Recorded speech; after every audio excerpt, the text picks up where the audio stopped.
Coordinator.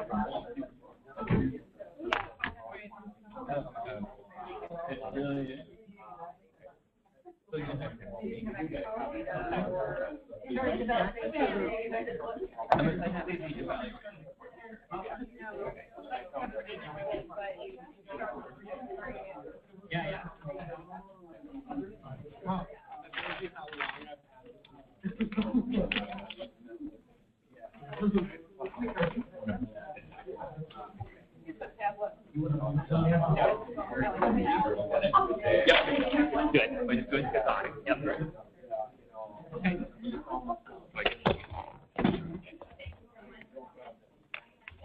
Hello, everyone. I'm Doug Petty, and I'm a coordinator with the Twin Cities Research Group. We like these sessions to be pretty informal, and we like it to kind of each have a name and just have the opportunity to network with others. So generally, we go around the room and introduce ourselves. So if we could start, if you would mind giving us your name and just anything else about you. Okay, I'm Liz Lauder. I'm an intern with the Metropolitan Council for the next year.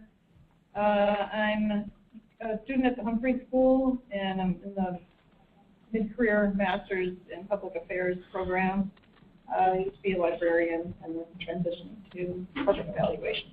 I'm Mark Carlton. I'm also at the Met Council, intern in program eval and audit, and I am also making a career change too, because I used to be in graphic design, and I'm also an oil painter. I'm Emily Cavell. I'm the same as them, intern at the Met Council, doing the Humphrey, and in the program evaluation and audit. Hi, I'm Mary Jo Webster. I'm the computer-assisted reporting editor at the Star Tribune. That means I do data analysis for news stories. I used to be at the Pioneer Press. I'm Kirby Pittman. I'm with the State of Minnesota Management Analysis and Development. I'm Kathy Bile. I'm also with the State of Minnesota. I am with the Minnesota Office of Continuous Improvement, which is part of the Department of Administration, and I am the Improvement Data Coordinator. I help agencies use their data. I'm Kate Searles. I'm with Catholic Charities. I'm a research and policy analyst, and I use data to help tell our clients.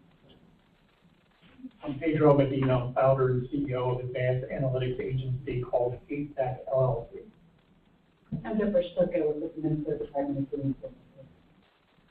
I'm Todd Graham. I'm an analyst and forecaster for Metropolitan Council. My name is Bria Beatty. I work at Dakota County as a program administrator. I'm an intern with the St. Paul Planning Department. Stephen Avila, intern in the St. Paul Planning. Corey Betchmore is research analyst and GIS specialist in St. Paul's Planning and Economic Development Department. Matheson, I'm the research associate with Project Development. Jeff Schneider, City of Minneapolis Finance Department. John Combers, I represent St. Paul and Met Council. I'm Tim Zimmerman with Hamilton County Human Services and Health and Research. My name is Jacob Phelps. I work at the Minneapolis Fed as a matter. Data analyst for the Department of Education.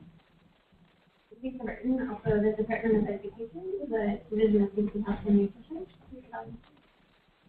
Brian Goodman, I'm a research scientist for our research. Conrad Spiegel, research analyst, Department of Revenue. Johan Benson, I'm also a research analyst in property tax. Felix Farmer, researcher in the Metropolitan Council. Kevin Ewing, auditor at the University of Minnesota. Brian Hanneman, I am the manager for program evaluation and audit over at the Met Council and actually about the evaluation at the LLC. A little consulting firm based in North Carolina. Well, today our speaker is going to be talking about data visualization. So Nick Peterson is currently in charge of evaluation and data analytics at the Minnesota Department of Human Services. He's a graduate of the Humphrey Institute. I know there's a couple of people here from there. And prior to that, he also worked in the private sector doing data analytics. So with that, I'll Great. Thank you. So I kind of wanted to try something different. I've been to a lot of data visualization presentations where people just talk about, they go on for hours about, this is how you make a pie chart, this is how you make a line graph. Don't do this, this, and this. And what I'd like to do instead is kind of do a little bit of lessons from where we've been, but also show where we're going, because things have been changing a lot, especially in the last couple of years, that are really going to impact how we tell stories with our data and how we're going to interact with data. And so I'm going to give some examples of ways that we're using those new techniques at the Department of Human Services to start better telling a story to the general population, key stakeholders, legislators, and staff within the Department of Administration. And then also, some people submitted some analysis, some graphs that they had made. And so I'll have the opportunity to kind of like rework them a little bit using some of these new techniques.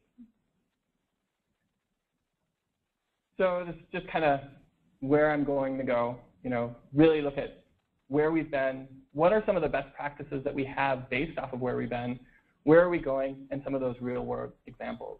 I'll try to get through things as fast as possible. If you have a burning question, feel free to interrupt me. Otherwise, we'll take questions at the end. So who am I? I'm the coordinator for performance measurement and improvement at the Department of Human Services. This is an attempt to try to bring all of the evaluation and performance measurement projects across the entire agency together, and so that we can work across silos and start thinking about performance measurement and evaluation more holistically. And I'm building out that practice at DHS. I started there in February. Prior to that, I was Director of Performance Analytics at Relationship One, an evaluation and performance measurement consulting firm here in Minneapolis. I also sit on the leadership committee for the Twin Cities Tableau User Group, where we try to help bring people together to help share kind of lessons in terms of how to use that tool for analytics. They asked me how long I've been doing this one and why I started getting into data visualization. And I had to start thinking about it. When I started doing program evaluation in 2004, my first evaluation project in 2005, we did a qualitative survey. There were 26 respondents. It was a stakeholder survey. Since then, the amount of data that I'm interacting with has grown substantially. Most recently, a project that actually came to come to here, we're looking at a data set where we're measuring the disparities and outcomes for Native American populations across Minnesota, where our data set is in excess of 50 million rows. So the sheer quantity of data that we're using for our evaluations and performance analytics projects has grown substantially. And how are we going to tell a story? It's kind of easy to tell a story with like 26 respondents, but now we have to look at, intake data, map it with participant exit surveys. We have transactional information about these participants. And how does that flow into our models and our evaluation? And how can we tell a story about that? And I scattered visualizations, of course, across the entire presentation. So, give an idea of how many people I've worked with. That's the number of entities I've worked with. So where have we been? So some of you don't remember this. Some of you will remember this. There was a time when we did data visualization by hand. We used colored pencils. When I was in school, we learned how to make pie charts using a compass. I don't know if they still teach that. But that was kind of the start. It was a long and tedious process to visualize and represent something. But that's where we started. And then came Microsoft Excel, which from there we started to understand that we can do this electronically and start to make graphs. And that resulted, you have to structure your data to make a certain graph. In the beginning, Excel was huge on 3D bar charts. And, it was great. It was like, anybody remember, what is it? It's like the not publisher, is it publisher? But like 95, Windows 95, you know, everybody's like making fancy, sparkly things. That's kind of where we started with electronic visualization. And slowly, as people really started to realize the value of data visualization, they started to add that functionality to some of the advanced analytics software that we were using in our day-to-day lives, such as SPSS. So that's an example on the end of kind of like what SPSS produces. You can finally see, take the information that you've produced and visualize it in some way.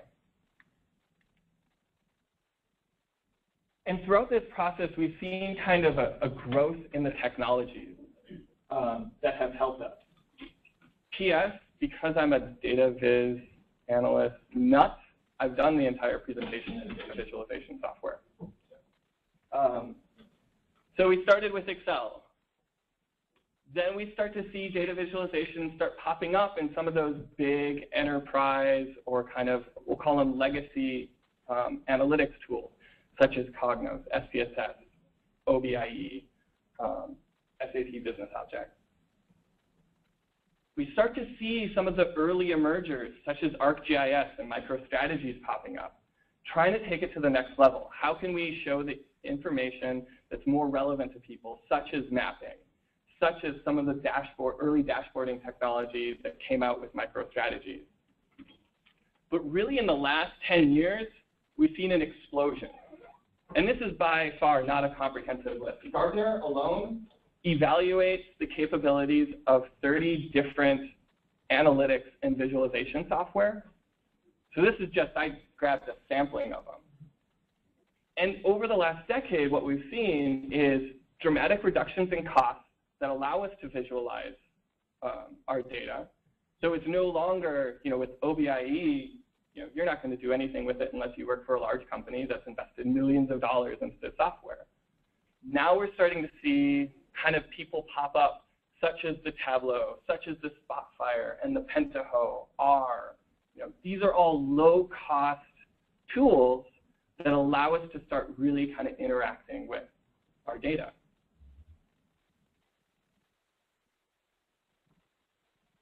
So that's a little bit of a view about where we've been. And where we've been and kind of the environment that we're on has structured some of the best practices that have formed around data visualization.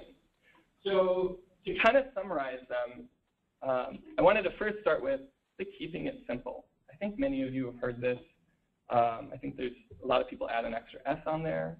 I'm just going to not. And some of the cautions around keeping it simple, and this really came out of the 90s and the early Microsoft Excel data visualization.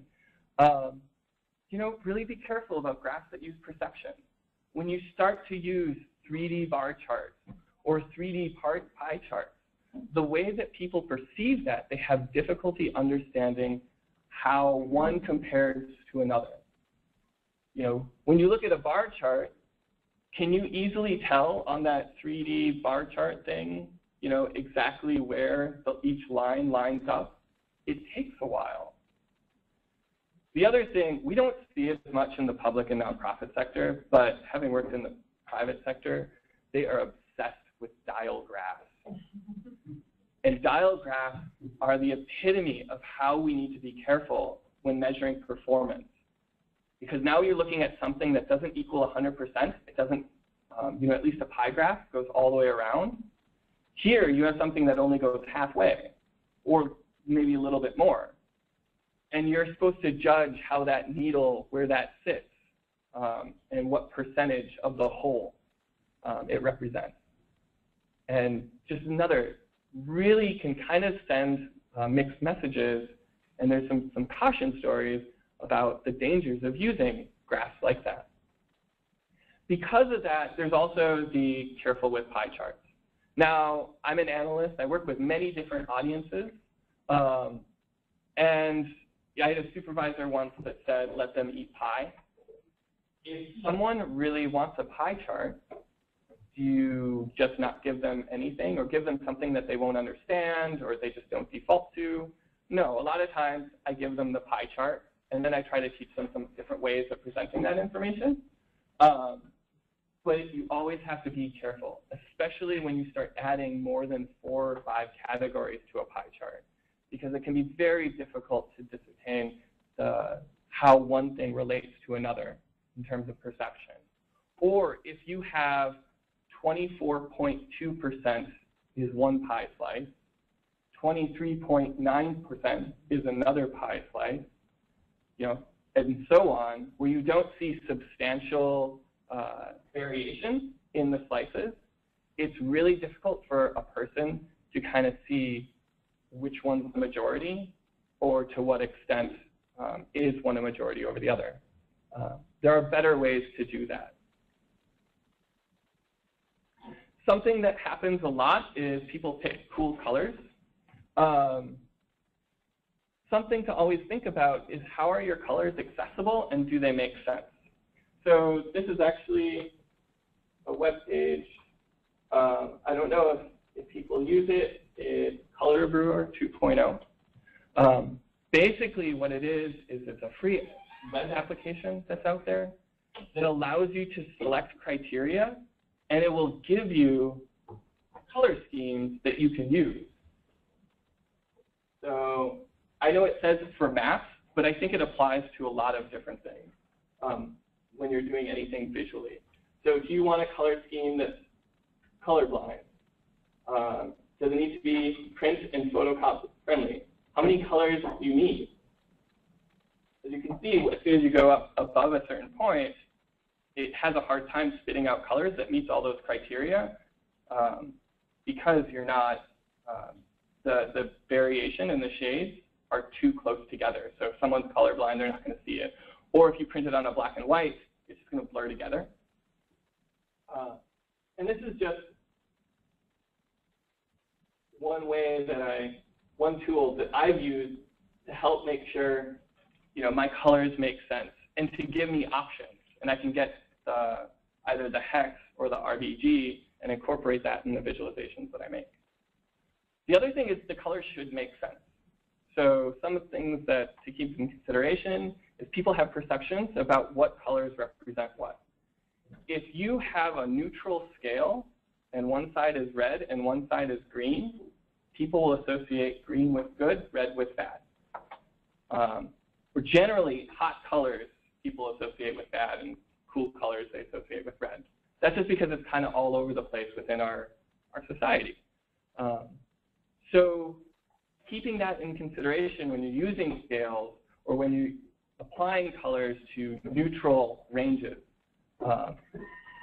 making sure to not fall into the trap of just kind of, using cool colors because you like blue on something that's bad. The other thing is maybe try to use colors to highlight something that you're trying to pop out. So if you have a neutral scale, but one point of the scale is an indicator of some kind of behavior, making that a darker shade or making it a hot color against cool colors can allow it to really pop out and draw attention to what you're trying to show them.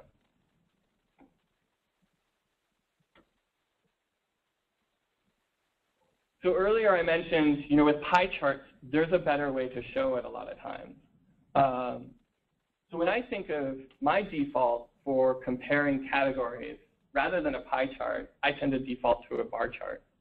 And the reason that I do that is it's a lot easier to see how one thing can vary from another.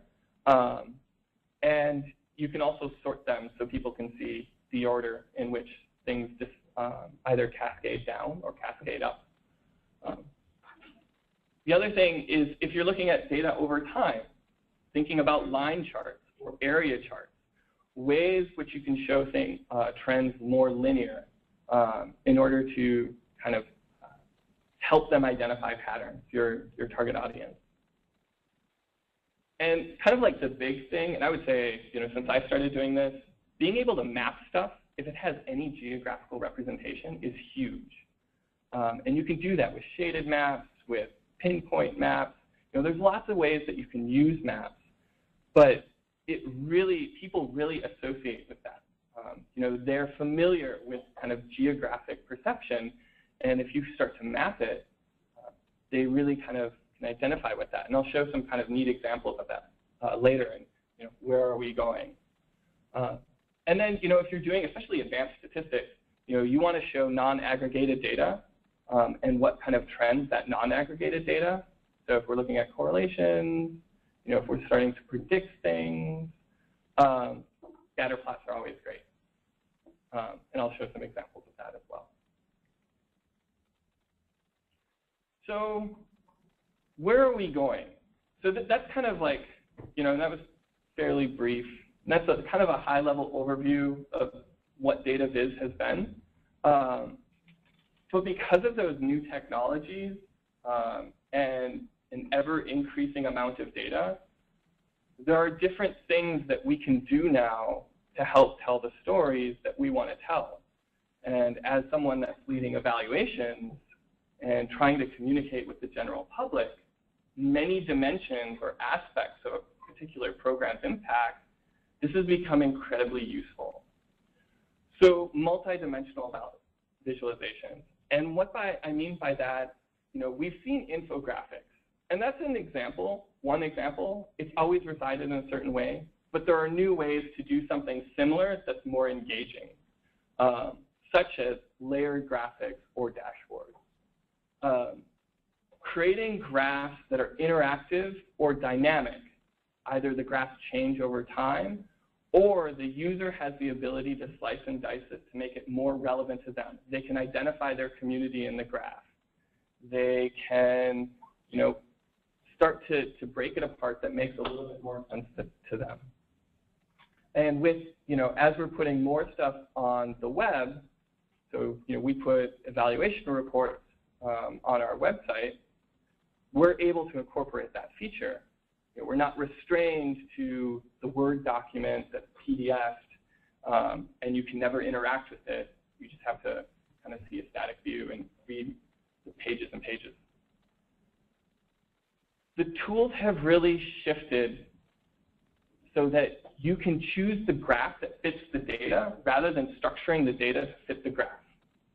So anybody that's worked in Excel knows if you have to choose your graph kind of before you start doing your data visualization, and you're going to spend some time sorting your fields and moving this column to that column and kind of shifting things around. Do you need to pivot your data before you can, make your bar graph? The new tools have allowed us to connect to the data and then start to visualize it, because we may realize that the bar graph isn't necessarily the right way to present the information, or there are additional fields that we want to incorporate to help us tell a better story.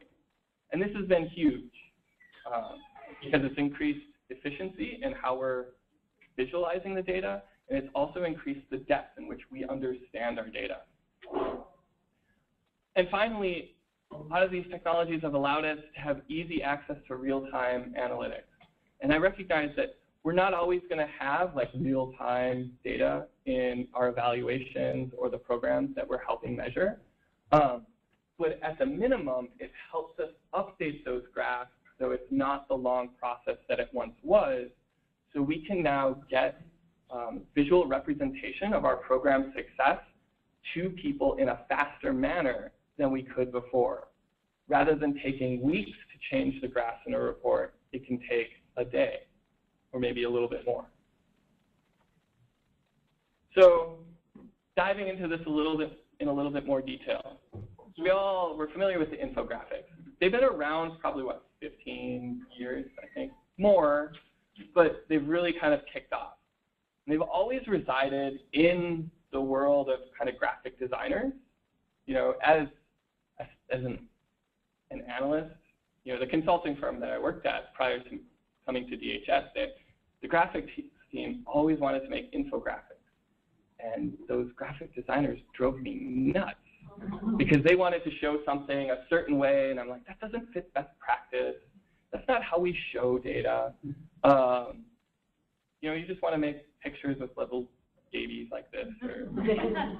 The new tools that are kind of allowing us to to create some of the dashboards have allowed us to create dashboards that make sense to the analysts and make sense, I think, to our users. And it allows us to dive in, because an infographic it's a static view. I mean, it's a PDF or it's a JPEG, something like that. You can't see what's behind that data, but now we can. So if we want to look at a particular part of the infograph or dashboard that we've put together, we now have that ability. And it can be put together by the analysts and the evaluators to help tell those stories. If we want to look, infographics are great, but they're always like a snapshot in time. If we want to look at a different time period, we're not able to. So by utilizing some of these new tools that help us visualize the data, we can now make it so that people can dive in a little bit more to that data. So, if we wanted to look at a specific area, we can see the data that relates to that specific geography. Or you can select a specific region.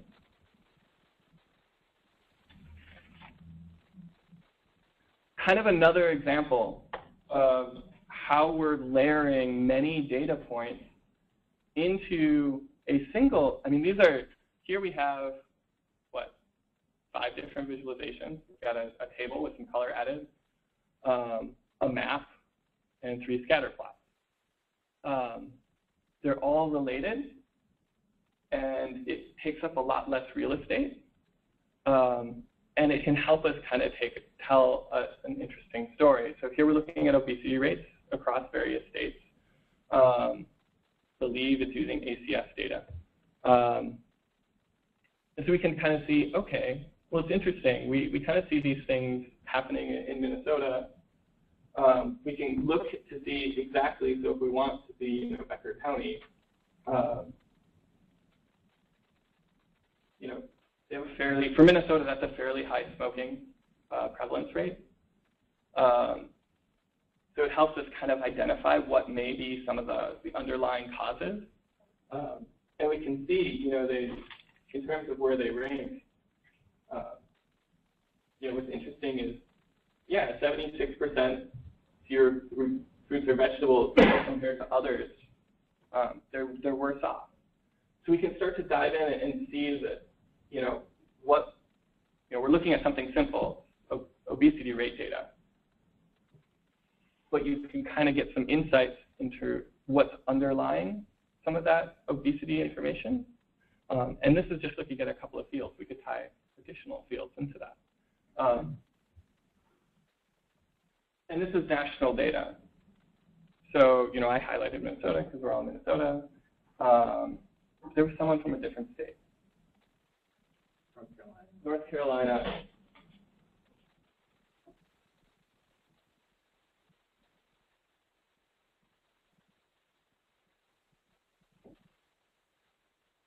Now, our scale is different because we're looking at a specific region. That smoking rate that we were looking at in Minnesota actually might be a little bit better in North Carolina. All things kind of held constant. But where do people sit in terms of, obesity, smokers, for each county within the state? And these are the ways, these are some examples of some of the stuff that we're doing at DHS.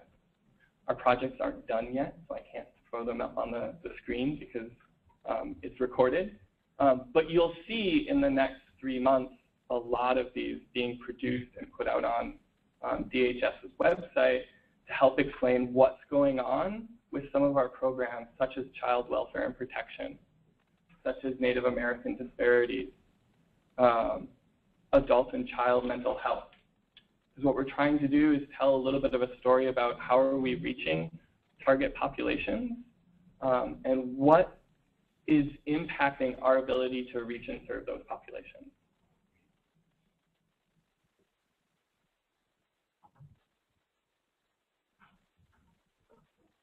Anybody that knows me knows I'm a little bit of a Tableau nut.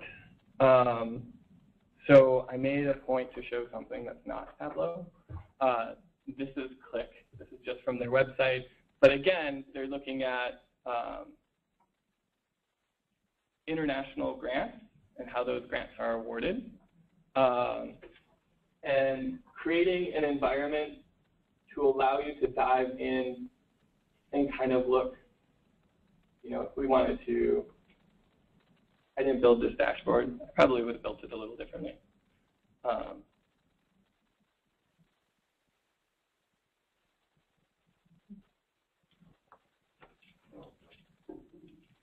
You can tell the people at Click I tried.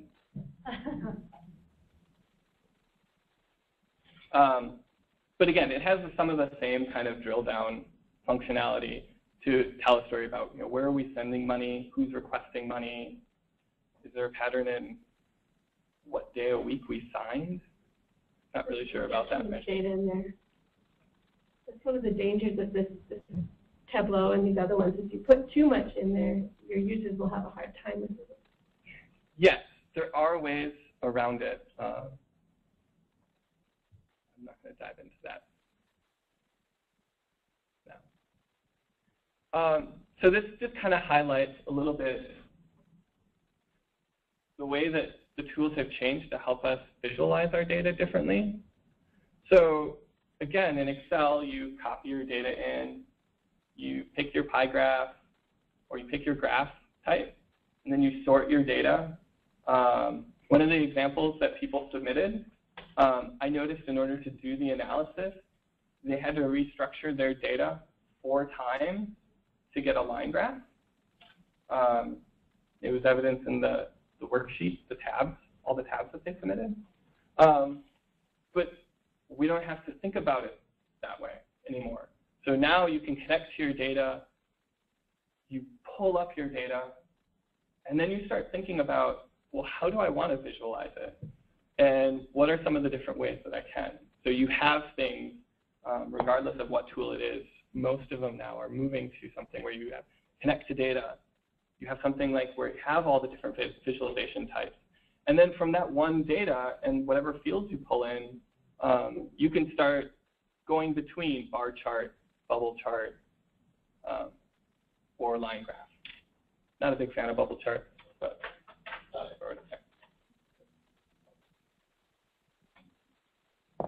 and the final kind of new thing is this whole like real-time data visualization or easy update for data. So a lot of us store our data, especially at the state agencies. We store them in these big enterprise data warehouses. And the way that we used to get at it in the past is someone, typically in the IT world, goes in there and writes a bunch of really complicated SQL code. And it spits out this flat file that we can then play with, right? And I would say, like, even when I was working in the private sector and working with smaller organizations, to some extent they had some kind of data storage repository. It could be a Microsoft Access database. Doesn't matter. Like, it requires some kind of technical knowledge in order to really kind of get at your data and start to visualize it. Well, what we're starting to see is some of these new tools have built-in interfaces for people like us, who are program people, who work in evaluation, who are not IT focused.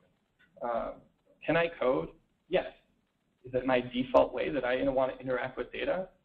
Not really. So most of the tools have the ability to connect directly to those systems. So you can visualize it, and if your data changes, you can easily refresh your visualization.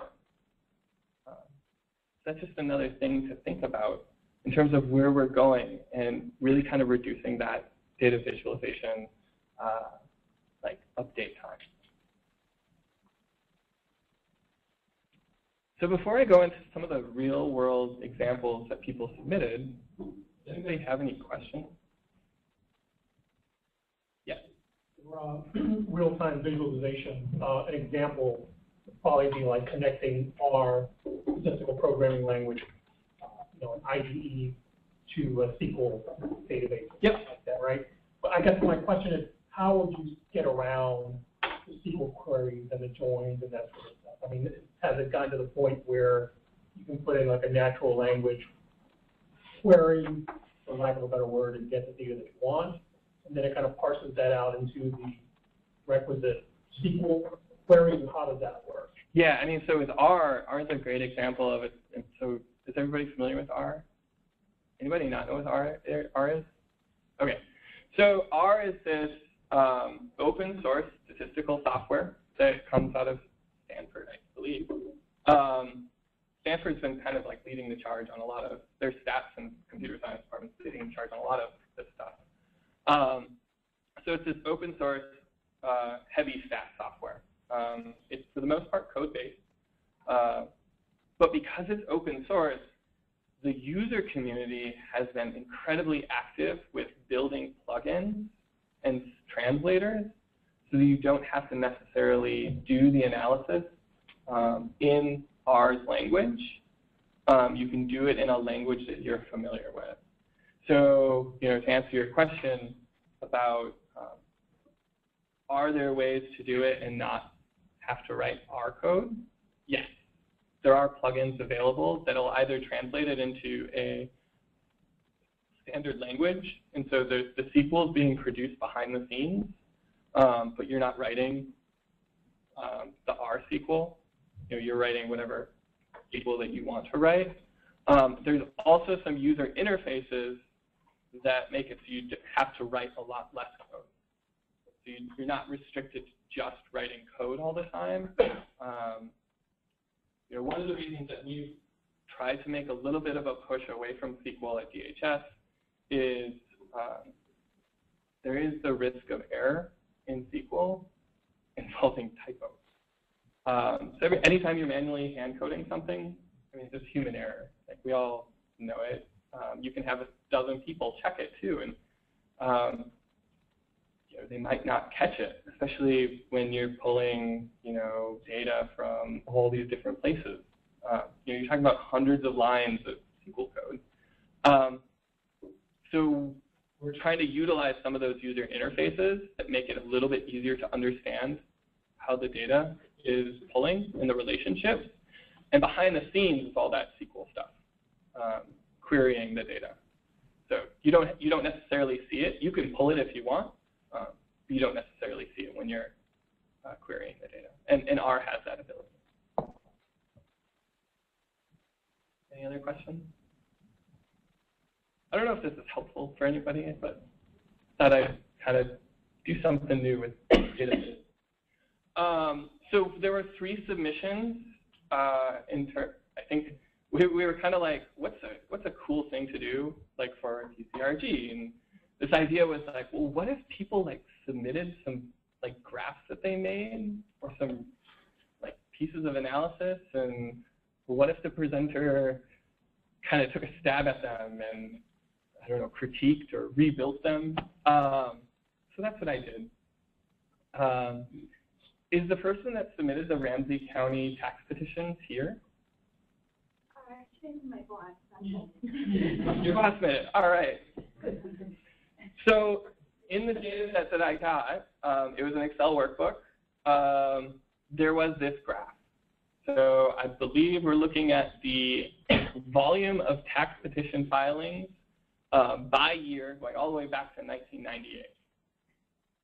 And I would say, when I first saw this graph, I'm like, okay, I mean, the data set is fairly simple to work with, but there were a couple of things that I would have done a little bit differently in order to kind of make it a little bit easier to understand.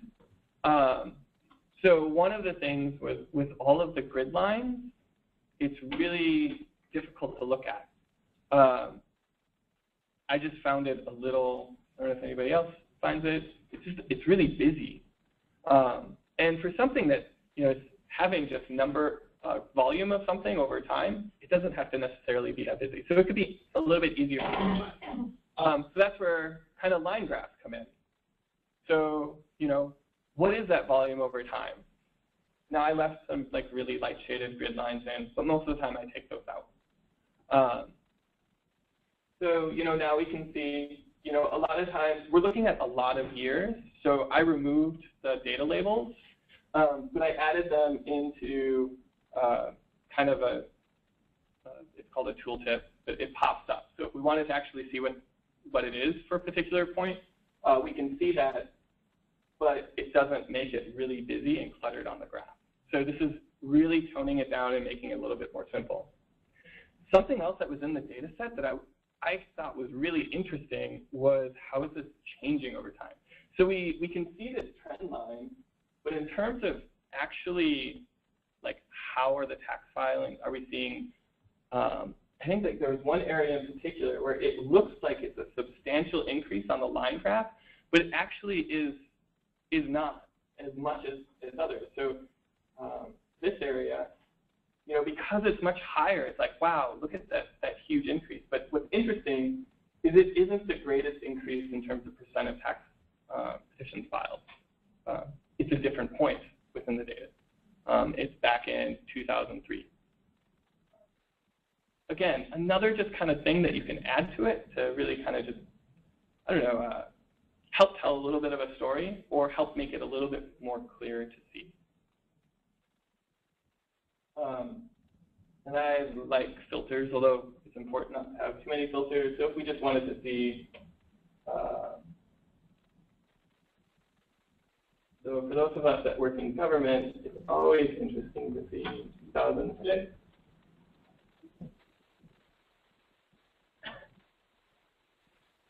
To 2012, 13.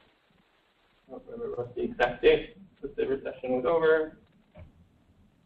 But what exactly happened during this area that we know that there was a significant economic issue that might have impacted tax filing? Not really sure. Thought it'd be interesting to look at. So the second data set that I got was food shelf data. Is the person that submitted food shelf data in the room? No. Okay. There was actually a ton of stuff that they sent. They sent a lot of maps that were made in ARC. Unfortunately, those maps contained private data, so I wasn't able to kind of recreate them. But they created essentially heat maps where they took all the addresses of people that they served and plotted it out. And they were actually like really kind of neat looking. But the other stuff that they sent were just kind of some trends in terms of their growth and how many people that they're serving. And they're fairly simple graphs.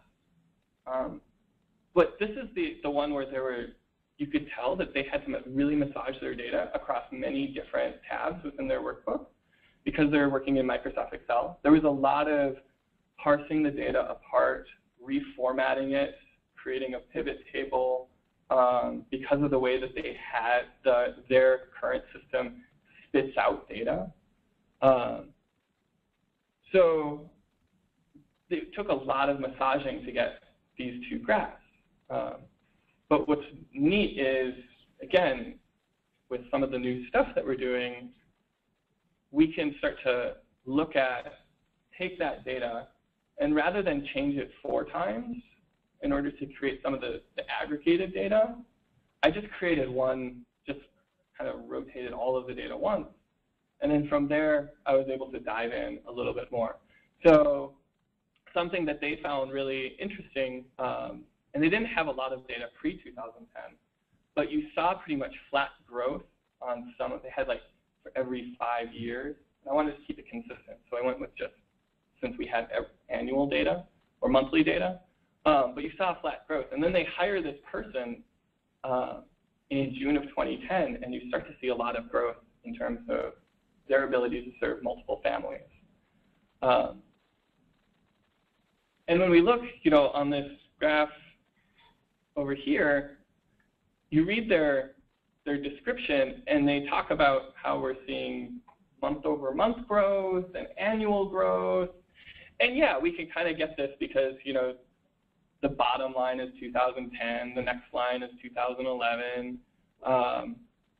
You know, the legend is kind of upside down with the way that the lines go up. But I think there might be a little bit more clearer ways to kind of show that. So if we like look at, so here's our annual growth. And we can kind of see year-over-year growth, you know, what exactly we're looking at. Again, we're trying to keep it simple, so we try to keep it not as cluttered, like that particular graph. But they only looked at families served in their graph, and in their data, they actually have individuals served, which I thought was really interesting, so I kind of added it. Because we saw some really interesting trends in individuals served. So, you know, in terms of drops, and then substantial spikes in that volume. And then in terms of month over month, you know, how can we show every year, are we seeing the same trends in terms of months? And so kind of dissecting the data a little bit differently to show, you know, this year compared to that year, I mean, we're seeing huge growth. Except in the month of March, we saw a really interesting dip in 2013. So that would be it. And in November, we see it leveling off. I would be really curious to understand why, especially in the month of November, which is a pretty big holiday. So you would anticipate potentially increased volume coming to a food shelf.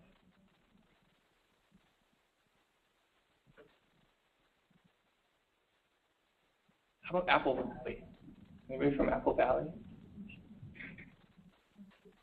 So Apple Valley also submitted a report.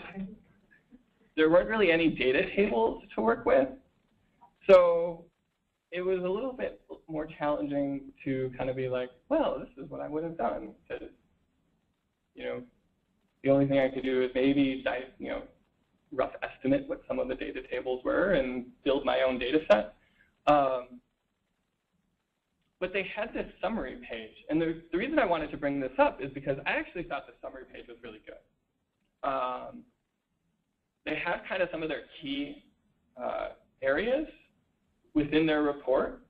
And here's, you know, it's visually kind of nice to look at.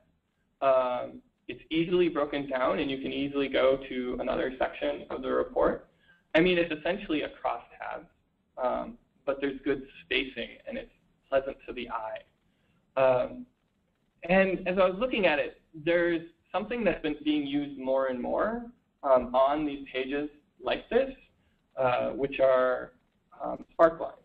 So one of the questions as I was looking at this, and I even read the report, so they talk about population, what their current population is in terms of age breakdown, and how they're going to serve that population. What I was really interested in was, what's the population for the last 20 years, like in terms of age breakdown? Are we seeing an increasing age population? Or do we see certain population groups kind of static? The other was that they did talk about was their housing stock. So, and that's kind of where I made a little overtime tile around the housing stock. So they had this data table in there where it shows the breakdown of their three target housing stocks. And their goal was to increase overall the supply of those three. And it was townhomes, multifamily 2 or more, or 4 unit or more, or duplexes and triplexes.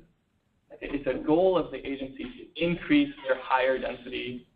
It's a goal of Apple Valley to increase their higher density housing. And so they have in their section, you know, they took census data, so 1990, 2000, 2010, and then they merged in 3-year estimate data from ACS to kind of show what's their housing stock look like. And I thought that was like really, because it's one of their goals and they're actually achieving it. So in their summary table, they just say 45%, but where did they come from? And they came from all the way back in 1990, only 27% was high density multifamily housing.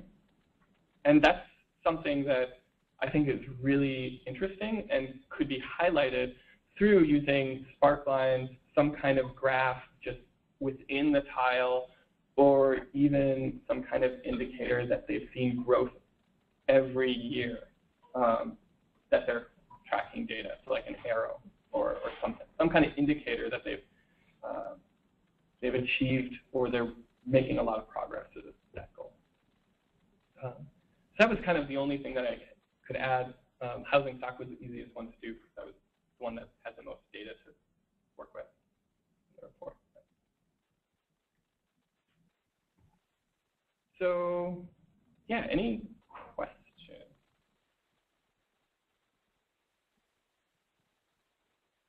Yes. In terms of mapping software, open source Tableau licenses get pretty pricey. What do you recommend? There's one that I used to use. QGIS. Nothing. It wasn't QGIS, but that's one. I haven't used that one. Tableau also has a Tableau Public, which is free. Right, you can only load Excel Right. into it. Right. It's an option. Yeah. For mapping QGIS, which is the equivalent of ArcView, it's the Esri product. Q, the letter. Quantum GIS. QGIS. Yeah, I know, like, if you're trying to pull data from non-Excel or CSV file format, open source, it's really restricted in terms of what can connect. R does have mapping capabilities as well. It's a bit of a steep learning curve. Right. But so this is the other thing about R, because it's open source, people are adding so much to it. I mean, it's just taking the stats and analysis world by storm because it's free. And it's really well supported. So if I'm running a Bayesian model to look at a particular program, I'm not going to do it we have a commercial staff and SPSS license in our agency. Our programmers have improved the software so much that it can run complex Bayesian or Monte Carlo simulations much faster than the traditional stat software. Its engine is a lot better. Yes. One I think about R as well, you can get code out. People will put their code on the internet and on GitHub and stuff. So there's a lot of stuff you can do in R. You don't have to do it from scratch. Yeah. You download a lot of code that people have already done and modify it. People offer it for free. Yeah. Yes. I think it was a really cool approach to ask people to submit data, and then you would kind of play and rearrange that. And I wasn't sure what to expect. What was interesting is that what you did was just take it and simplify it, I think, in ways that we've done for years with Excel, basically. You simplified, took away a lot of the chart junk, extra lines and crosshatches and things like that, and just, converted one bar graph into a line graph, so that's all the good old-fashioned or traditional, I think, approaches to doing good data visualization work.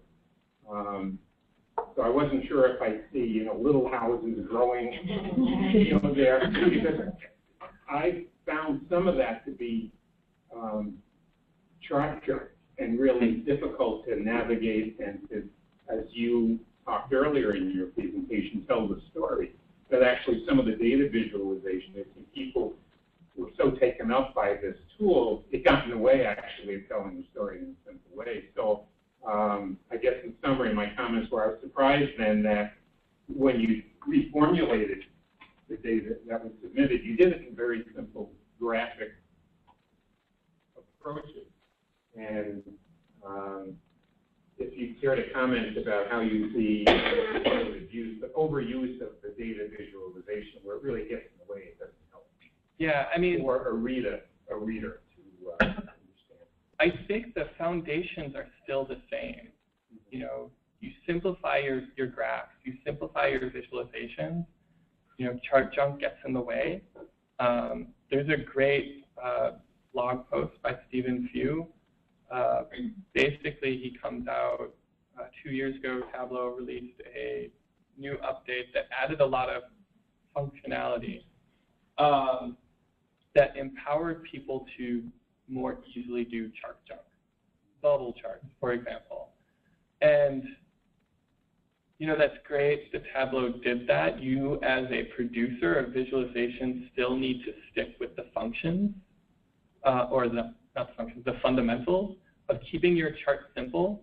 Yes, you can now include multiple charts in a seamless interface, but those charts should still stick to kind of what I would say the principles that make them easy to understand. And I think there is a risk. I could have added houses and make little houses go up, but I don't. I think that the rule is if it doesn't add value to your visualization, don't do it.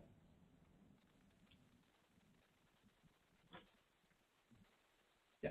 This is kind of a comment building on that one, that I think one of the things that I'm taking away from this is that sometimes the story is, at least in some of the examples that we saw, like the Ramsey County one, is what's missing. Because while the data is now simpler, we all know that there was a recession.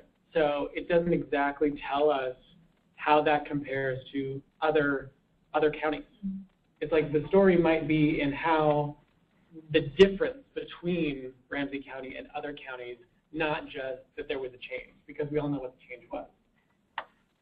Yeah, and that's what I was thinking, is that with all of these, I don't think for any set of data there's like one perfect visualization, because it depends on what story you're trying to tell or what you are trying to pull out of that data. Maybe they're trying to say something about 2010. Maybe they want to highlight. If you had a little bit of information about that food shelf data where they said, we hired a person at this point and we wanted to see what happened after that point, that was great.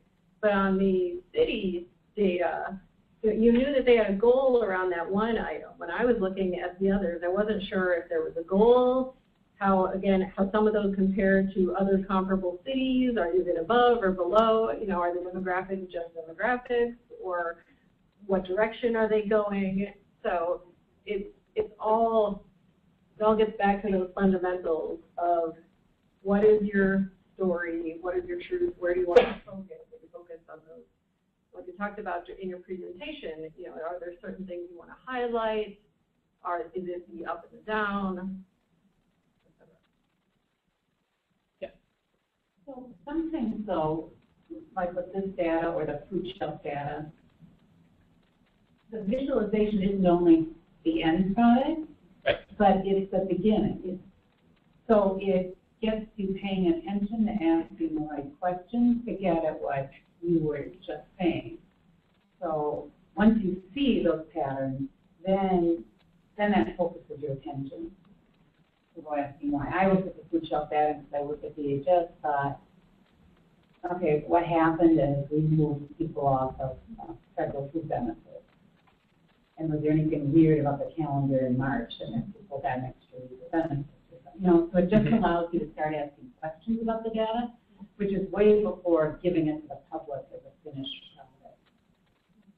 Yeah, I would agree with that completely. And I would say that's where the new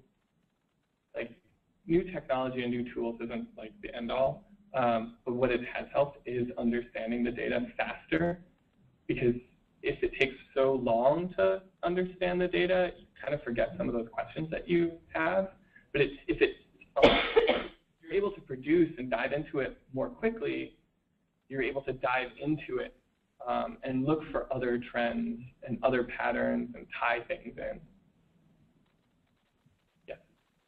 Do you use, kind of going off that last question, do you use the explanatory data side, which is like a lot of these charts, which you take a lot of time to use and to explain, but then there's the exploratory, which is what determining what story you want to tell first. And do you use different software?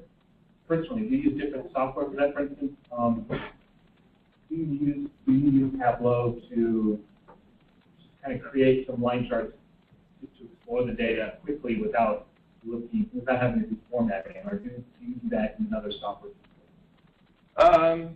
So I do use Tableau to do that, to kind of like dive into the data, to understand it a little bit better. In terms of explanatory analysis, I use R. When I start thinking about like heavier stats, if I want to go beyond simple aggregation and summary information, and I really want to explain how this activity correlates with a different activity. I mean,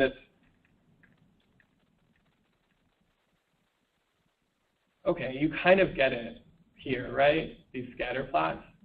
You kind of understand like how smoking interacts with obesity, but I want to know to what extent. I want to know how much is smoking a predictor of obesity. Done that research before. I know it's pretty high, but I use other tools. So I do use R for statistical analysis. I still use ArcGIS for mapping, for geographic stats analysis. The tool isn't the end all. You need to use what tool you identify best fits the need. I do not use Excel very much anymore. It's 1 o'clock, and we try to keep this to a 1 hour time, and I know some people have to leave. I think we have a little extra time. Yeah, If people have more questions, we can continue this conversation. Otherwise, take this opportunity.